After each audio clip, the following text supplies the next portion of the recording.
So students, now we are going to see how phenols are prepared.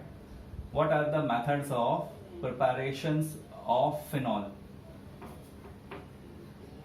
Phenol एक aromatic compound है और दूसरे जो भी एरोमेटिक कंपाउंड फिनॉल में चेंज होते हैं दे आर एराइल हैलाइड्स जिसमें बेंजीन रिंग पर हेलोजन एटम अटैच होता है लाइक क्लोरोबेंजीन और it can be this compound also जिसमें बेंजीन रिंग पर एक आइसोप्रोपाइल ग्रुप अटैच हो CH, CH3 and CH3.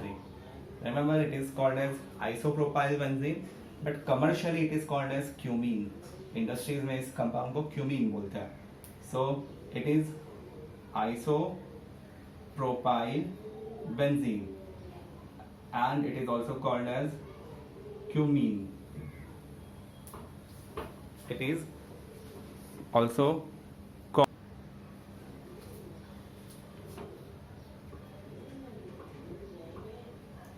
Then other one more organic compound aromatic compound जिससे फिनॉल का प्रिपरेशन होता है वो ये है कि बेंजीन रिंग पर सल्फोनिक एसिड ग्रुप अटैच हो SO3H, कहीं भी एक जगह SO3H ग्रुप अटैच हो.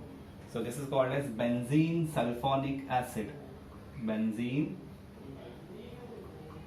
Sulphonic acid. And the one more category of aromatic compound used in the preparation is where benzene ring पर एक primary amino functional group attached हो NH2 group, and this is called as aniline. This is chlorobenzene.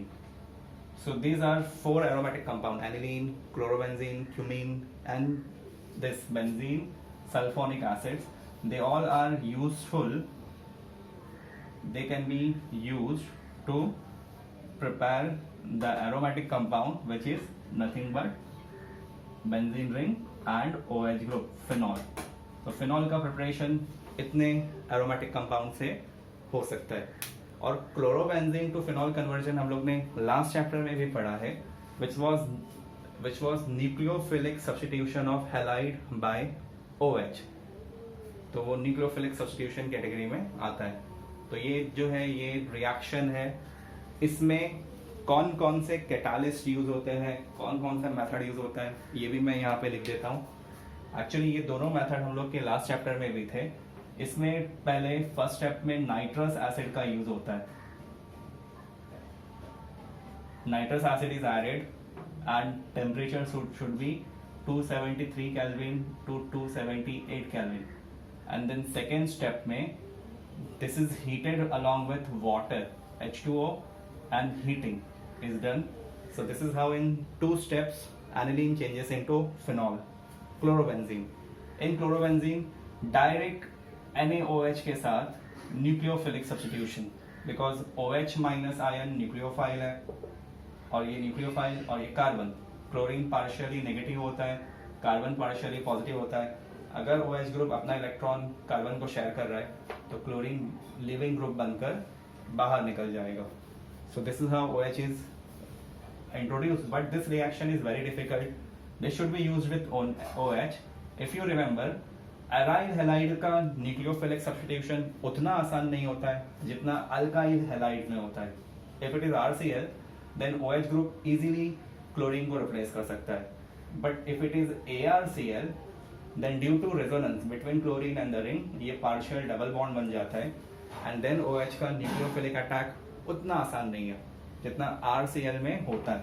So this is carried out at 300 atmospheric pressure and high pressure means it is very high pressure is required and heating is done up to 623 Kelvin to introduce OH group and to remove Cl minus.